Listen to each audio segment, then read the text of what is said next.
नमस्कार दोस्तों। आज चर्चा का विषय है प्लेटो। तो दोस्तों लेक्चर में आज बहुत कुछ डिस्कस करेंगे और ये लेक्चर आपने प्रॉपर तरीके से सुन लिया तो फिर आपको दूसरा कोई लेक्चर सुनने की ज़रूरत भी नहीं पड़ेगी। तो हम क्या क्या डिस्कस करेंगे इसमें आप पहले देख लीजिए, ताकि आपको कोई भी और भी चीज़ अगर नहीं क्लियरिटी होगा तो वो भी हम अगले लेक्चर में आपके डिमांड पे हम उसको कर देंगे। तो सबसे पहले हम आज के प्लेटो के लेक्चर में देखेंगे कि क्या क्या है। तो हम उनके जो वर्चुअस और हैप्पी पे डिस्कस करेंगे। हैप्पी वर्सलिटीज़ जो शुरुआती दौर में उन्होंने इन्वेंट किया था। तीन बुक जो हैं स्टेट्समैन, रिपब्लिक और लॉज के ऊपर हम डिस्कस करेंगे। रिपब्लिक में उनका क्या क्या जो उन्होंने राइटअप किया था सबसे पहले, और जो गुड मैन और गुड लाइफ के ऊपर जो डिस्कशन है उसको भी डिस्कस करेंगे। प्लेटो के सब्जेक्ट जो है, जो क्या क्या उन्होंने अपने गुरु अरिस्टोटल से सीखा था वो भी डिस्कस करेंगे, सॉरी सुक्रेट से। और गुड ऑब्जेक्टिव जो था वो बड़े तरीके से वापस तरीके से करेंगे, क्योंकि आइडियल स्टेट की बात कर रहे हैं, गुड लाइफ की बात कर रहे हैं, तो वो भी ज़रूरी है। उनके एजुकेशन के ऊपर क्या जो धारणा थी सोसाइटी को लेकर के, और रिपब्लिक को क्रिटिकल स्टडी क्यों प्लेटो मानते हैं उसको भी हम देखेंगे। अ, सबसे पहले चीज़, और वो उन्होंने अपने शिष्य को अरिस्टोटल को क्या क्या सिखाया। जो अरिस्टोटल थे उनका पॉलिटिकल इंटरेस्ट नहीं था, लेकिन वो कैसे कैसे पॉलिटिकल इंटरेस्ट प्लेटो ने क्रिएट किया वो भी हम ध्यान रखेंगे। पेलोपोनेशियन वॉर जो था उसका इम्पैक्ट से अरिस्टोटल के अंदर क्या क्या चेंजेस हुई उसको भी हम देखेंगे। जो ट्रांसफॉर्मेशन प्लेटो के थिंकिंग में आई, क्या क्या रिफ्लेक्शंस हुआ, और उसके बाद कैसे जो प्लेटो को जो फर्स्ट रियल पॉलिटिकल फिलोसफर के बारे में जानते हैं, जाना जाता है, क्यों जानते हैं हम वो भी डिस्कस करेंगे। उनके जस्टिस एंड रीजन पे हम फोकस करेंगे, और उनका एम ऑफ रिपब्लिक जो रिपब्लिक बुक थी उसको भी हम फोकस करेंगे। प्लेटो का सोसाइटी को लेकर के क्या व्यू था, और हम देखेंगे कि सोशल और एंटी सोशल के बारे में भी उन्होंने लिखा है। और जो प्राइमा फेशियर जो है उनको भी हम डिस्कस करेंगे। प्लेटो गुड स्टेट को लेकर के क्या बात करते हैं वो भी डिस्कस करेंगे। तो इस बीच में आप सब चैनल को सब्सक्राइब कर लीजिए दोस्तों। प्लेटो फैमिली को लेकर के क्या उनकी धारणा थी स्टेट्समैन एंड लॉ के ऊपर, और हम देखेंगे कि रिलीजन के ऊपर क्या क्या उन्होंने डिस्कशन किया। जस्टिस जो सबसे ज़्यादा फेमस थी, व्हाट इज जस्टिस, उसको भी हम यहाँ पर करेंगे, प्रिंसिपल ऑफ जस्टिस। और उसके बाद इनइक्वालिटी, मैरिज और एजुकेशन, और जो डेथ जब हुआ तब क्या क्या उनकी अवधारणाएं थी, और क्या क्या उन्होंने फिर अपने स्टूडेंट्स को पास किया, और गवर्नमेंट के ऊपर क्या क्या विधान थी। तो चलिए हम शुरुआत से फिर से डिस्कस करते हैं। तो जैसा देखेंगे कि 5th सेंचुरी में जो प्लेटो का इम्पोर्टेंस बहुत ही ज़्यादा महत्वपूर्ण है दोस्तों। तो प्लेटो जो है उनका, अगर हम देखेंगे कि उनका इंटरेस्ट था, सबसे पहला इंटरेस्ट क्या था उनका।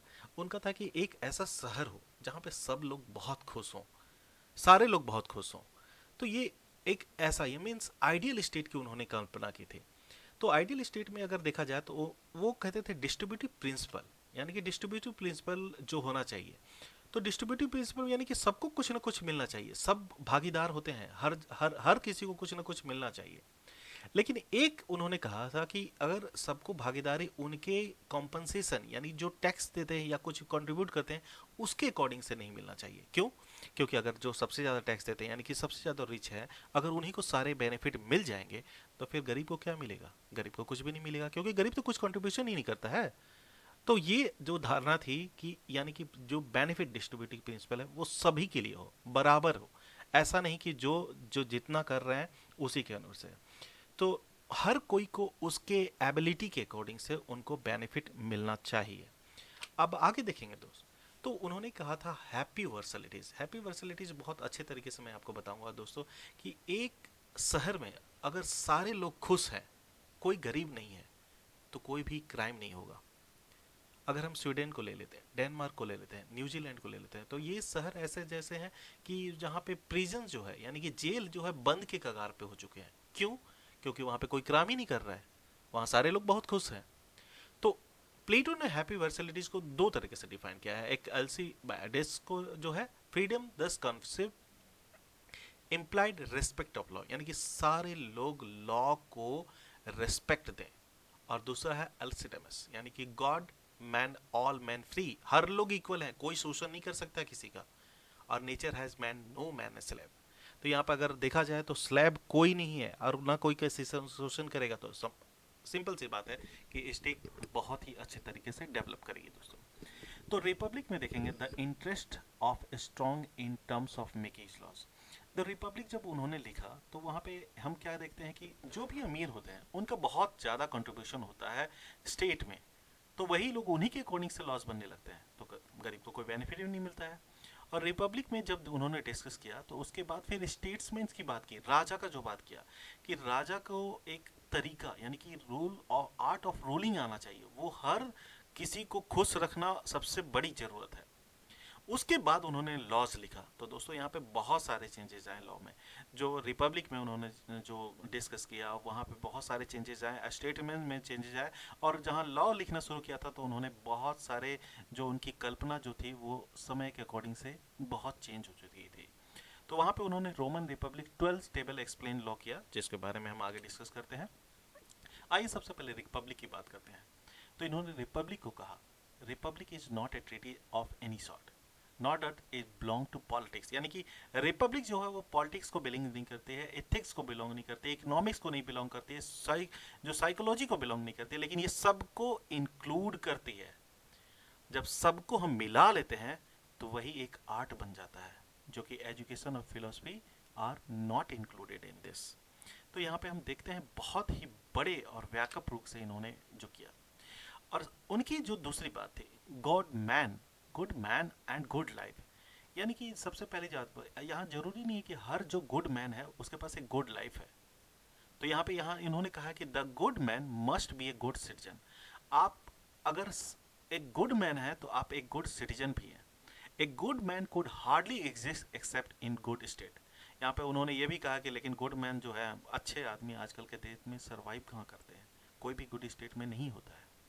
So at it would be ideal to discuss what was good for the city, यानी कि क्या हम किस तरह का शहर बनाएं जिसके कारण एक गुड मैन को हम उसमें देख पाए।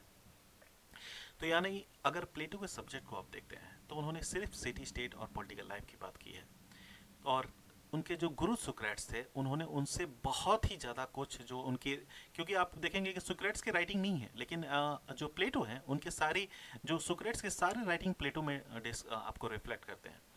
तो सुक्रेट्स ने जो कहा था, वर्च्यू इज द नॉलेज, ठीक है। तो वर्च्यू इज नॉलेज, उससे पहले देखेंगे कि वर्च्यू कैसे नॉलेज है। तो यहाँ पे इन्होंने कहा कि सबसे पहले कि एक he is on happy on political the political experience, क्योंकि वहाँ प्लेटो को देखा जाए तो वो एक पॉलिटिकल एक्सपीरियंस जो था वो बहुत दुखी थे। क्यों?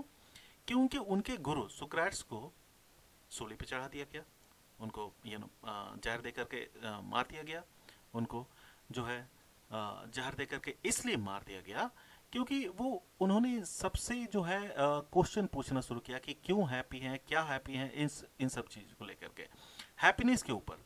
तो जब एक अच्छा आदमी को भी जहर दे करके शहर में मार दिया जाता है तो इसका मतलब कि पॉलिटिक्स में भी बहुत सारा चीज़ ऐसा है जो आदमी को खुश नहीं रख सकता है। इसी के कारण जो है प्लेटो का जो पॉलिटिकल एक्सपीरियंस जो है बहुत ही खराब था। आगे देखेंगे तो गुड ऑब्जेक्टिव एक बहुत अच्छी चीज़ है जो प्लेटो ने उनको डिस्क्राइब किया था। गुड ऑब्जेक्टिव में वो उनको कहते हैं कि जो सच्चाई है वही है। यहाँ पे ऐसा है कि इन्होंने कहा है कि वट एवर एनीबडी थिंक, यानी हम जो भी कुछ सोचते हैं कुछ भी के बारे में, it is ought to be realise, यानी कि हम उसके बारे में रियलाइज भी करना जरूरी है। Not because men want it but because of good.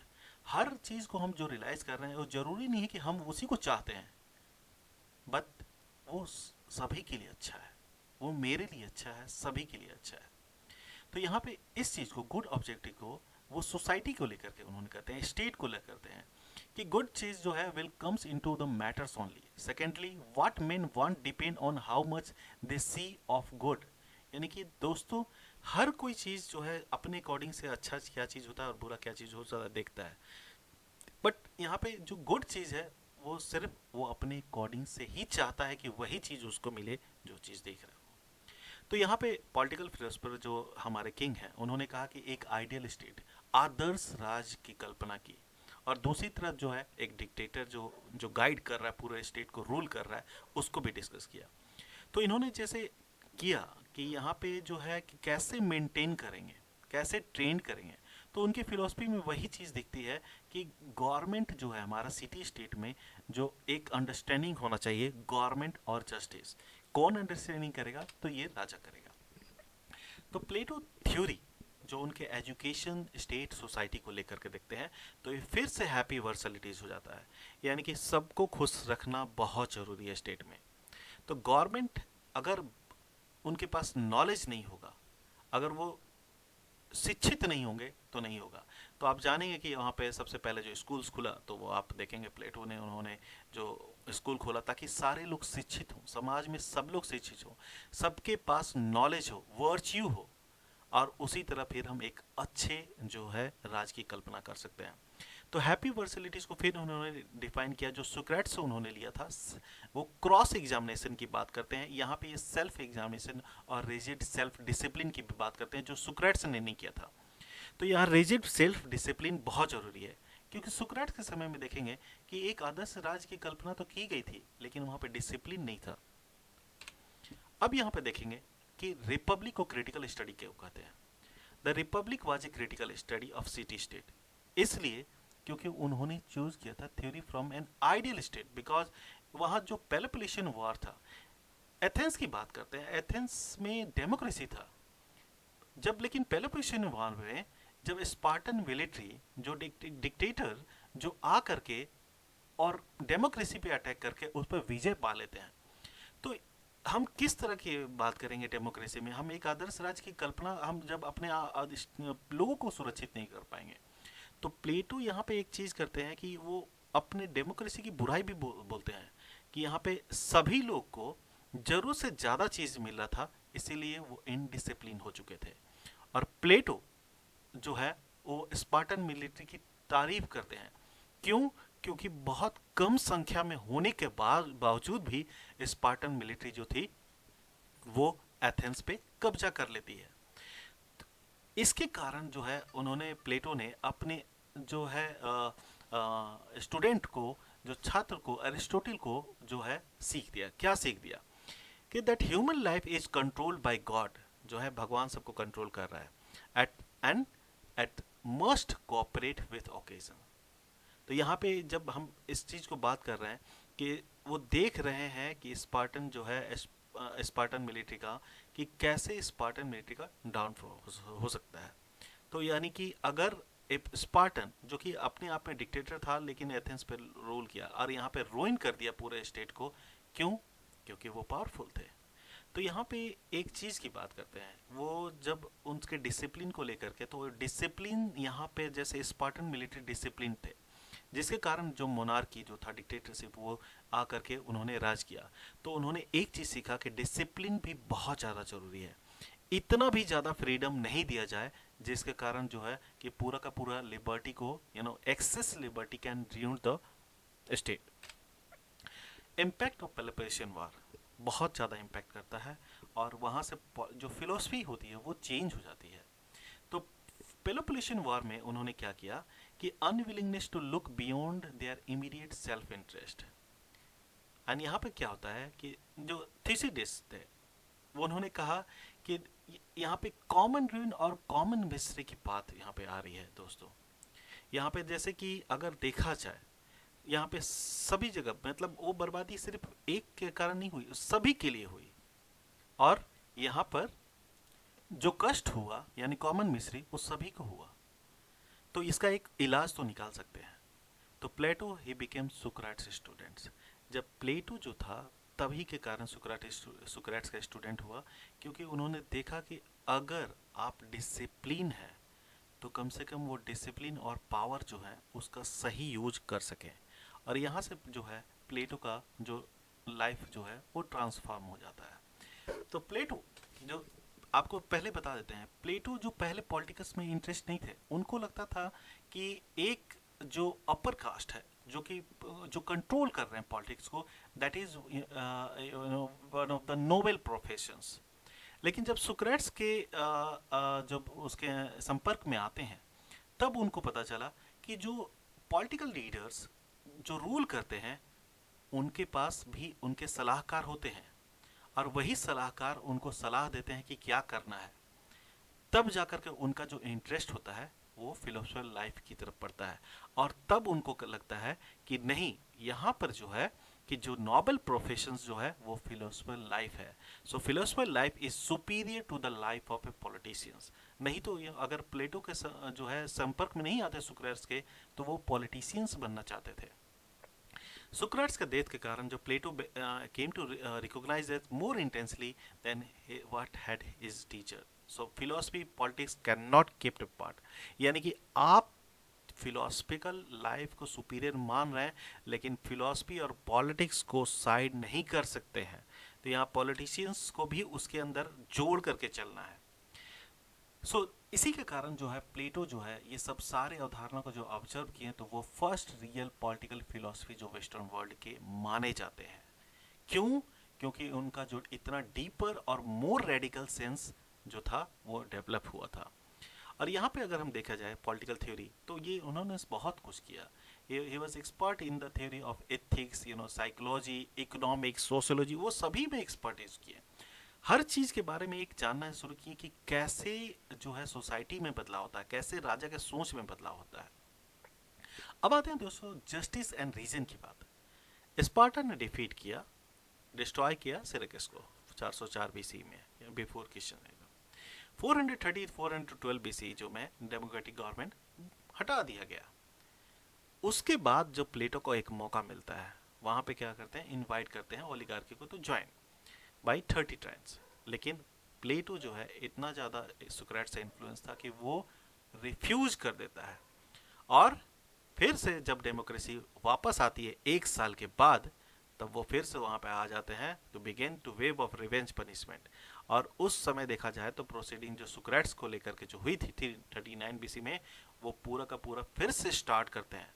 तो in the shock of discuss Plato move to Athens, Greece, Egypt, Italy, सभी जगह गए शिक्षा का प्रसार करने के लिए। वापस से रिटर्न आते हैं एथेंस में और अपना एकेडमी जो पहला स्कूल जो है वो खोलते हैं। और उस 20 साल में after 20 year of academy he was invited by the Syracuse, Italy में इनवाइट करते हैं एज ए पॉलिटिकल एडवाइजर, ताकि वो सलाह कर सकें। क्यों? वहाँ का राजा सबसे ज़्यादा मजबूत था। और लेकिन वहाँ पे क्या होता है, एडवाइजर 360 वहाँ से भी सिरकस से वो वापस भाग करके फिर अपने पास एथेंस से आ जाते हैं। क्यों? क्योंकि वहाँ पे बहुत सारा जिस पॉलिटिक्स के अंदर इतने सारे जो पॉलिटिक्स हो रहे थे कि उनको भी लगा कि सुक्रेट्स की तरह उनको भी जहर देकर न मार दिया जाए, तो इसलिए वो वापस आकर के फिर शिक्षा में लग जाते हैं। अब यहाँ पे दोस्तों द एम ऑफ रिपब्लिक, उन्होंने जो रिपब्लिक बुक लिखा उसके पीछे रीजन क्या था, तो सबसे पहले आपको बता देते हैं कि वो यहाँ पे स्टेट को डिस्क्राइब नहीं करना चाहते थे।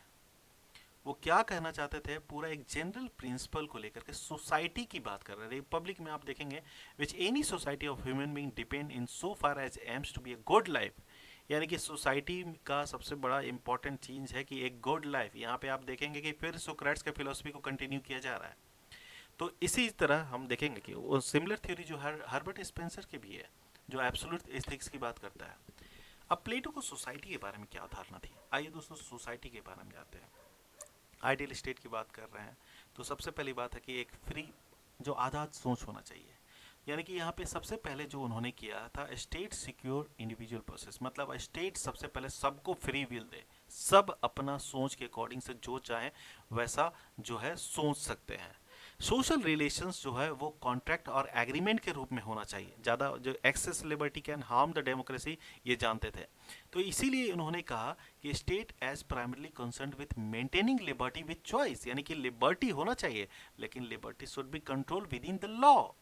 अब लॉ की बात कर रहे हैं दोस्तों, तो यहाँ लॉ भी आ जाएगा, क्योंकि आप देख रहे हैं कि स्टेट्समैन फिर आ रही है, रिपब्लिक आ रही है, अब लॉ भी आ रही है।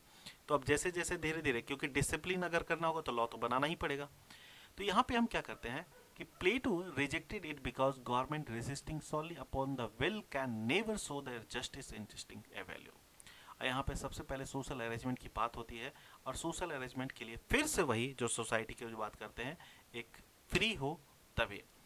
दो चीज यहाँ अनसोशल और एंटी सोशल को लेकर के, तो यहाँ पे उन्होंने सबसे बहुत क्लियर किया है कि there is nothing radically unsocial और एंटी सोशल। यहाँ पे कोई भी चीज जो होता है अनसोशल और एंटी सोशल नहीं होता है।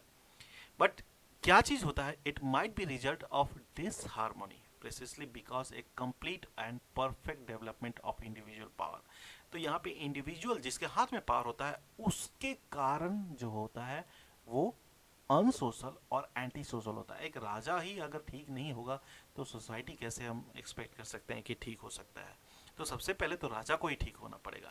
तो राजा ठीक होगा तभी तो सबसे ज़्यादा स्टेट में जस्टिस होगा और वो लोग खुश रहेंगे। तो यहाँ पे जब उन्होंने प्राइमा फेसी को डिफाइन किया justice as a giving to every man his due, यानी कि जस्टिस सबको मिलनी चाहिए, और जब यहाँ पर जस्टिस सबको मिलेगी तो ऑफकोर्स अच्छा राजा होगा। तो उन्होंने बहुत ही क्लियर मैन में क्या है, due to him is that he should be treated as what he is. आपको अगर आपका स्टेट ही आपकी आइडेंटिटी को नहीं देख पा रहा है तो फिर आपका अस्तित्व ही नहीं करता है। तो यहाँ पे सबसे पहले कि हर आदमी को उसी के अकॉर्डिंग से उसको ट्रीटमेंट मिलना चाहिए जैसे उसको state. So in the light of his capacity and his training while what is due from his is the honest performance of those tasks which the place according to requires। तो ये आप दोस्तों जिस तरह से जितने की ज़रूरत है उसी के अकॉर्डिंग से। चैनल सब्सक्राइब तो कर दिए ना आप लोग, सब लोग वीडियो देख रहे हैं और चैनल भी सब्सक्राइब नहीं कर रहे हैं, तो ऐसे दोस्तों इनकरेज नहीं डिस्करेज हो जाते हैं। इतना मेहनत करके आपके लिए लेक्चर बना रहे हैं कि आपको ताकि और भी कुछ कहीं जाकर ढूंढना ना पड़े। चलिए आगे जारी रखते हैं। Plato on good state. Good state ideal state था, अब यहाँ पे गुड स्टेट आपकी बात कर रहे हैं। तो दोस्तों गुड मैन जैसे बात किए थे वहीं यहाँ गुड स्टेट की बात कर रहे हैं। तो देखते हैं गुड स्टेट कैसा होता है। Principle is implicit all society, सब जगह प्रिंसिपल्स हो, सोशल कॉपरेशन हो, लेबर का डिवीजन हो स्पेशलाइज टास्क के लिए कि हर एक आदमी को उसके अकॉर्डिंग से ही उसको काम करने का मिले। ऐसा ना हो कि हम बूढ़े को लगा दिए हैं और कंस्ट्रक्शन वाले काम में जो कर नहीं सकता है क्षमता के अकॉर्डिंग से बच्चे को लगा दिए। तो यहाँ पे डिवीजन होना चाहिए, जो जिसके क्षमता के अकॉर्डिंग से उसी को उसी के अकॉर्डिंग से मिलना चाहिए। यहाँ पे एडवांटेजेस जो है सिटीजन्स को देना चाहिए, रिच को मतलब उतना ज़्यादा इन्होंने प्रेफरेंस नहीं किया, लेकिन यहाँ पे लोग जितने भी हैं उनको, यानी कि राजा को एडवांटेज न देकर के सिटीजन को एडवांटेज दे। फिर सिग्निफिकेंट एम्प्लॉयमेंट जिसको स्टेट जो है अफोर्ड कर सके। लेकिन प्लेटो जो है fail to grasps what fail to grasps. तो जब उन्होंने अपना रिपब्लिक जब लिख रहे थे देन उन्होंने क्या कि he allowed little importance to his experience and so this is why he fail to grasp one of the most significant aspect of the city state was civil life he desire to be perfect. तो यहाँ civil life he desire to be perfect जो है उसको उन्होंने grasp नहीं किया। Plato about the property and family. तो सबसे पहले इन्होंने कहा कि प्रोविजन ऑफ प्राइवेट प्रॉपर्टी। तो इंडिया में भी प्राइवेट प्रॉपर्टी बैन है, राइट टू प्रॉपर्टी जो है हमारा 31 आर्टिकल उसको बैन कर दिया गया, हम भी जानते हैं, ताकि गवर्नमेंट ले करके वो सारे चीज़ जो है डेवलपमेंट के लिए काम कर सके। तो यहाँ पे भी प्रोविजन ऑफ प्राइवेट प्रॉपर्टी, अगर प्राइवेट प्रॉपर्टी को प्रोविजन नहीं करेंगे तो जो रिच आदमी है वो सिर्फ प्रॉपर्टी खरीदता जाएगा, सारा वो खुद ही उसके पास चला जाएगा। फिर दूसरा चीज़ है abolition of permanent monogamous sexual relations. इसकी बात करते हैं, परमानेंट मोनोजेनियस सेक्सुअल रिलेशंस को वो एबोलिशन करना चाहते हैं। He worked to be done by slavery. He worked to be done by slavery. Not mention anything about the slaves. ये बोला कि स्लेब्स होना जरूरी है। क्यों स्लेब्स होना जरूरी है तो इसके बारे में आपको बताएंगे। उन्होंने कल्पना की थी कि स्लेब्स जो होता है अपने मास्टर से कुछ ना कुछ सीखते हैं, लेकिन बाद में फिर उन्होंने कहा स्लेवरी एबोलिश्ड। तो यहाँ पे दोस्तों लेकिन एरिस्टोटल जो है वो इस कल्पना को और इसकी अवधारणा को कंटिन्यू रखते हैं। अब प्लेटो की बात कर रहे हैं तो स्टेट्समैन एंड लॉ जो इनकी बुक जो है लास्ट बुक की, अब हम बात कर रहे हैं द लॉ को और स्टेट्समैन दोनों को कंपाइल करके। लॉ क्यों जरूरी है? लॉ रिटन भी बहुत जरूरी है। क्यों? क्योंकि बिना लॉ के स्टेट नहीं चल सकता। यहाँ पे सबसे पहले चाहे सबको उनके पता चलना चाहिए कि उनकी क्या रिस्पॉन्सिबिलिटी है। अगर स्टेट को लॉ ही नहीं है तो वहाँ पे आइडियल स्टेट की कल्पना हम नहीं कर सकते हैं। तो गवर्नमेंट को जो है लॉ के अकॉर्डिंग से ही चलना चाहिए और लॉ बनाना चाहिए ताकि वो बेटर रूल्स कर सकें। ठीक है।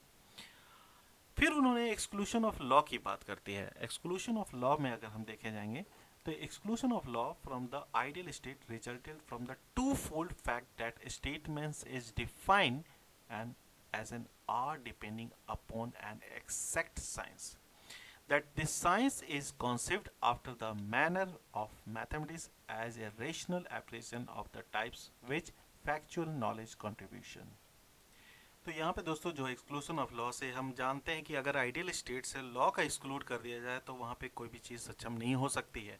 तो यहाँ पे दो तरह से उन्होंने एक्सट्रैक्ट करके साइंस की भी बात की है, और फिर अगर जो है मैनर ऑफ मैथमेटिशियन यानी कि सभी का कंट्रीब्यूशन बहुत ज़रूरी है। फैक्चुअल नॉलेज कंट्रीब्यूशन मीन सभी का इंपॉर्टेंस बहुत ज़रूरी है, जो कि प्लेटो ने उसमें बताया है। प्लेटो को लेकर के स्टेट्समैन लॉ को अगर नेक्स्ट दिया जाए तो जैसे हमने ऑब्जेक्टिव पहले डिस्कस किया था, अब यहाँ पॉजिटिव लॉ की बात करते हैं।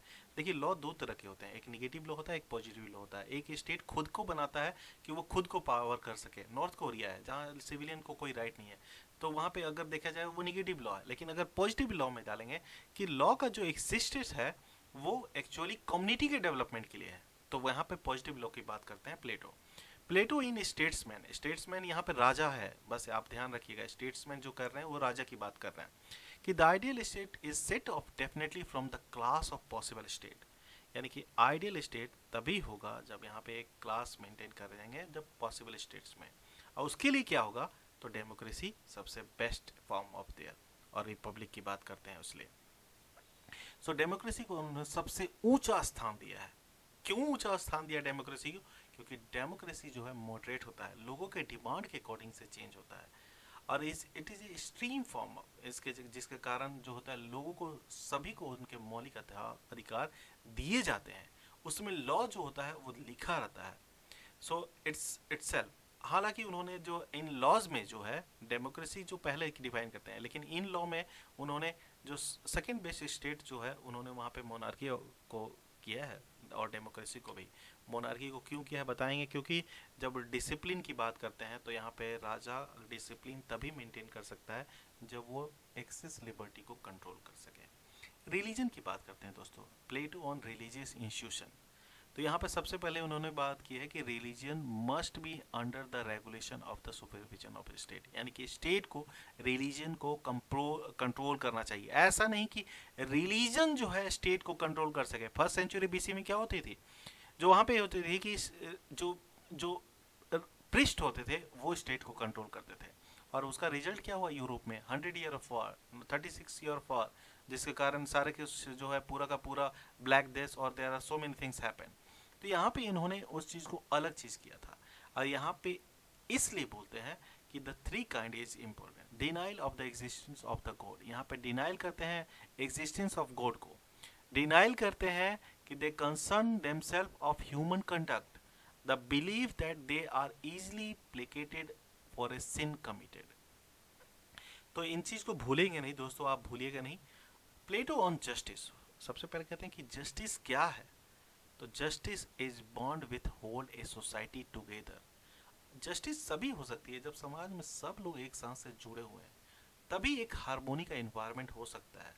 अदरवाइज सब लोग फ्रॉड करेंगे, लाइफ वर्क आप सब सारे सेल्फिश हो जाएंगे, तो फिर सब कोई अपना अपना फायदा देखेगा, तो उसमें जस्टिस मेंटेन नहीं होगा।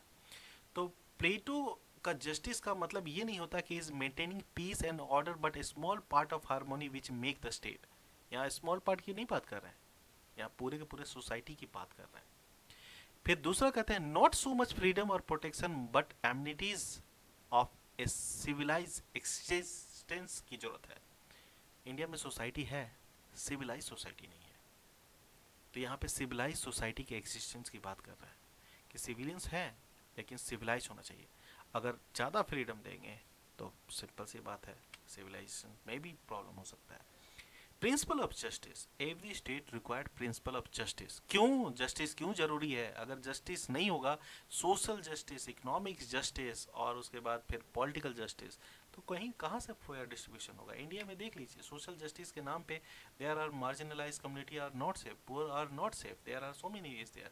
पॉलिटिकल जस्टिस, लोगों को पॉलिटिकल राइट्स भी नहीं बहुत लोगों को दिए गए हैं, ताकि वो गांव और बहुत सारे जगह पे यहाँ पे हैं लोग वोट देने नहीं जाते हैं, या किसको वोट देते हैं वो उन्हीं को पता नहीं होता है। इकोनॉमिक जस्टिस तो हम बात ही नहीं करना चाहते हैं, क्योंकि यहाँ पे जो 10% जो है वो 80% ऑफ इकोनॉमी को लेकर के बैठे हुए हैं इंडिया में। तो सिंपल सी बात है, प्रिंसिपल ऑफ जस्टिस तीनों तरीके से अप्लीकेबल होना चाहिए। यहाँ स्टेट की जब कॉमनली इफेक्ट की बात करते हैं तो वो फिर से सोसाइटी की बात करते हैं कि सोसाइटी में जस्टिस जो प्रिंसिपल बहुत ज़रूरी है दोस्तों। तो ये जस्ट स्टेट की बात करते हैं, यानी कि जस्ट स्टेट ये बहुत ही अच्छा होना चाहिए और सभी को मिलना चाहिए। तो justice is means successful political community. अगर हमारे पॉलिटिकल कम्युनिटी सक्सेस होंगे, इंडिया में तो almost 40% the political community are criminal only, then how you are going to see that the justice will be given to you?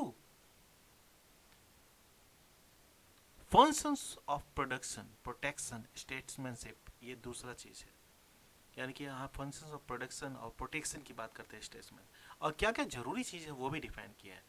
Individual take up farming, यहाँ तो farmer protest कर रहे हैं भाई road पे, other became soldiers, every other people can become soldier and some became philosopher। यहाँ पे students भी रोड पे सड़क पे बैठे हुए हैं, तो यहाँ पे कैसे हम आइडियल स्टेट की कल्पना कर सकते हैं। Justice is the principle of every one is doing their own task. आप जो चीज करना चाहते हैं वही चीज आपको करने की आज़ादी है, तो वही एक जस्टिस है। आपको ऐसा नहीं कि आपके ऊपर कुछ इम्पोज कर दिया जाए, और जो चीज है, तो यहाँ पे Socrates concept of related to justice क्या बोला है, हैप्पीनेस, यानी हैप्पी वर्सलिटीज। आप काम कर रहे हैं किसी के अंदर, अब पता नहीं है, आप यहाँ पे देखेंगे हैप्पी, स्टूडेंट हैप्पी नहीं है, फादर डिसाइड करते हैं कि बच्चे को क्या पढ़ना है, तो कहाँ से स्टूडेंट डिसाइड ये करेंगे, इसलिए हर 2 मिनट में एक स्टूडेंट सुसाइड हो जाता है। अनएम्प्लॉयमेंट नहीं है, स्टेट नहीं चाहती है कि वो सारी चीज़ एजुकेशन के थ्रू एम्प्लॉयमेंट हो, तो यहाँ पर अनएम्प्लॉयमेंट देख रहे हैं, हर स्टेट सेक्टर से प्राइवेटाइजेशन को इंक्रीज हो रहा है, तो कहाँ से जस्टिस मिल पाएगा। तो यहाँ पे जो जस्टिस जो है, हैप्पीनेस मेंटेन ही नहीं हो पा रहा है, हैप्पीनेस इंडेक्स में हम लगातार गिरे जा रहे हैं। तो platonic concept of justice is distribution of work and benefit, सबको उसी के अकॉर्डिंग से डिस्ट्रीब्यूशन मिलना चाहिए, तभी जाकर के आपको जस्टिस जो वर्च्यू को लीड करेगी, और वर्च्यू से फिर हैप्पीनेस आएगा। इनइक्वालिटी को लेकर के उन्होंने कहा था, वो लीस्ट कंसर्न इनइक्वालिटी को लेकर के, क्योंकि इनइक्वालिटी तो सभी जगह है, inequality due to wealth because they are unjust to the individual concern. एक आदमी के पास बहुत ज़्यादा वेल्थ होगा तो इनइक्वालिटी होगी ही होगी, अगर स्टेट भी उसको सपोर्ट कर रहा है या नहीं, तो क्या होगा कि रिच पीपल स्टेट को फिर सपोर्ट करने लगा, तो स्टेट जो है मोनोपोली करने लगे। तो इस इन द सेंस ये क्या किया है, to produce greatest degree of unity, अगर यूनिटी को मेंटेन करना है स्टेट में, तो private property is incompatible with this. About abolishing marriage, उन्होंने कहा था क्यों मैरिज को अबलिश करने के लिए जो है, उन्होंने कहा था the unity of state is to secure property and family stand in a way, therefore property and marriage भगाओ दो उस लोग को। एजुकेशन के बारे में उनको कहना चाहिए, एजुकेशन तो बिना एजुकेशन के आपको तो वर्च्यू नहीं मिलेगी, हैप्पीनेस नहीं मिलेगा, तो एजुकेशन सबको मिलना चाहिए, जैसे इंडिया में है free 6 to 14 year of age every person can claim free education from the state, तो सभी को स्टेट से मिलता है। यहाँ पे भी वही दोस्तों, यहाँ पे सबको कंपल्सरी एजुकेशन, आपके पास एजुकेशन, जब आपके अंदर ज्ञान ही नहीं होगा तो आप कैसे एक आइडियल मैन बन जाएंगे, गुड मैन कैसे आप बनेंगे। तो यहाँ पे जो हो रहा है कि वो स्टेट कंट्रोल करना चाहिए एजुकेशन को, तो प्राइवेट नहीं कंट्रोल करे जो है एजुकेशन को, और one can not leave education to private demand and the commercialisation चल रही है। सुक्राट्स का डेथ हो रहा है, अब देखिए उसका इम्पैक्ट प्लेटो पे क्या क्या पड़ता है। Socrates was found guilty for impiety. क्या था इम्पिटी, लोगों से पूछना कि आप खुश क्यों हैं, तो स्टेट को लगा कि हमारे खिलाफ जा रहे हैं और ये क्या कर रहे हैं, लोगों को करप्ट कर रहे हैं यंग को। इसी के कारण उनको जो हेमलॉक, जो विश्व का सबसे जहरीला पौधा है, उनको खाने पे पीने पे मजबूर कर दिया गया। एंड आप भूलिएगा नहीं कि जो है आपका Socrates is the father of western thought. उन्होंने बोला, लिखा नहीं, इसीलिए वेस्टर्न थॉट बोलते हैं।